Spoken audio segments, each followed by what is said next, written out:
Hi. Hello. Welcome to my channel. This is your My Song Vids.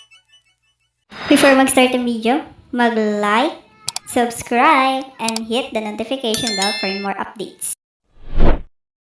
Guys, di ba, nag-handcuff challenge kami ni Yans. Tapos, nag-walk out siya. So, ngayon, kakamustahin ko siya kung okay lang ba siya, kung bakit siya nag-walk out. Kasi, kasalanan ko naman talaga yun eh. So, ngayon, pupuntahan natin si Yans, kakamustahin natin kung kamusta na siya at kung okay lang ba siya. So, let's go!